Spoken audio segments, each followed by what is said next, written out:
Hey, this is Kathy Perry, Corporate Energy Expert, and today's video I'm going to address why senior living teams need a mental health initiative. Well, we all know it. The facts are out there. Over 80% of healthcare workers are burned out, maxed out, maybe ready to walk out. You might have that going on in your team. So in today's video, I'm going to talk about what is a mental health initiative, what is mental health, how it may identify itself on your senior living team or caregiving team. Then what are some next steps? Stay on, because when we get a little bit towards the end of the video, I'm going to start giving you some of those next steps and some resources that you can use with your team so that you can start addressing mental health and what it looks like on a team today. So we know that people are leaving in droves, and some of that retention issue has to do with this basic fact that many in senior living are maxed out. And this, sometimes we don't use the term mental health, but actually that is what it is. And so a couple signs to look for, and even just with you, about what is mental health and how is it affecting you and your teams? Well, back about 10 years ago, I was fully stressed out, maxed out, burned out. See, the mother of 4 children. My oldest was a senior in high school. My youngest was severely disabled, infantile actually, so I was a full-time caregiver for her. And throw all of that stuff and that mix together, I had my business going. Well, then I had to file for divorce. It wasn't something I really saw coming throughout my 20-plus year marriage, but it happened, and it happens to about half the country. Well, it was at this point when I knew I was maybe suffering from mental health, like that point where you just might snap, and it addresses people in different ways. So first thing I want to discuss is, what does it look like? Well, therapists give a few clues, and first one is does this thing that is stressing you out, that is making you feel overwhelmed, does it come into your day all the time? And if it does come into your day all the time, in what way? Are you overly emotional? Are you angry? Now, you might be listening to this and think, well, I'm not any of those things, but man, I sure can identify some people on my team who maybe they're going through that. Maybe you're seeing shorter tempers, or people who are weepy or sadder. These are some clues to start looking for so that you might begin to address mental health on your team. So that's sort of what is mental health. It's a very small, what I've given is a very brief example, but it's kind of, I like to describe it as that point where your situation, whether it be your job, your team, or it could even be some more personal issues filtering in, everything combined just makes it to the point where you might snap. And snapping can be emotional or anger, as I said, anger or sadness or depression. Some of those things can be sneaking in. So start to identify that in yourself or on your team. That's a first step. The next step is begin to address it. Break down those barriers for mental health for your senior living or caregiving team. Start talking about it. I like to say the stigma's gone. We are talking about it in this country. What is good and healthy mental health? You know, it's obvious when we don't feel well, when we are sick physically, but the signs aren't quite as obvious when that mental health sneaks in. So kind of a second step is, what can we start to do for our mental health initiative to begin to address it? So first you want to acknowledge it. Acknowledge it with your team. Say, I know that some of you might be under this stress. This burden might be there. Then start some assessment. Start to take a look at, well, how are we dealing with this on our team? And there are a lot of resources out there. If your organization has something within your healthcare plan, put that out there to your team. So you know we have this plan available, and you get 3 calls with a mental health counselor. Maybe that might be something you want to do.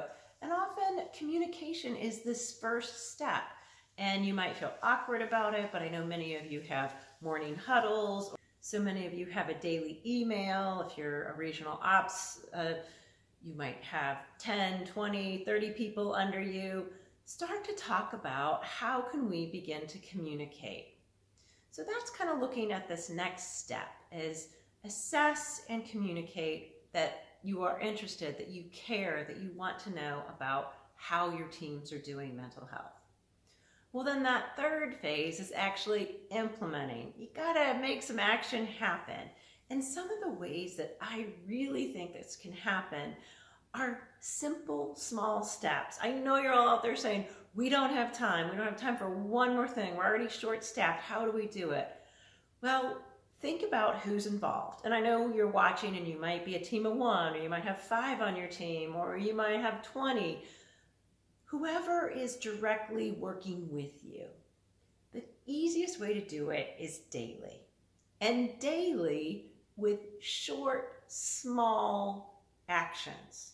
These are things that can take place in 15 seconds, 1 minute, but just acknowledging. I'm going to give you an example of something I've used with some teams.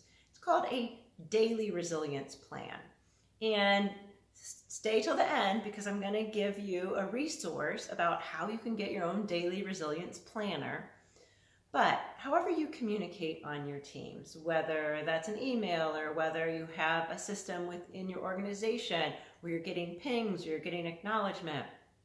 Mondays might be, hey, Monday initiative for mental health is to breathe. We're going to all breathe deep for 15 seconds today. Because what taking that deep breath does is tells your body that the stress is going away. In future videos, I'll address exactly the physiological issues behind stress, but taking deep breaths really just will begin to address that stress that your team's going through. So that could be your Monday initiative. Tuesdays might be a gratitude initiative, thinking about, okay, what are you grateful for this morning? Or how can we help? Wednesdays might be, hey, we're going to take a midweek mental health assessment. If 0 on the mental health scale means you are just, everything's good, mental health's great, feeling happy, butterflies, unicorns, okay. But if you're on the 10 end of the scale, it means you might be ready to check out and leave. So maybe on your Wednesdays, do this with your team. Say, where are you?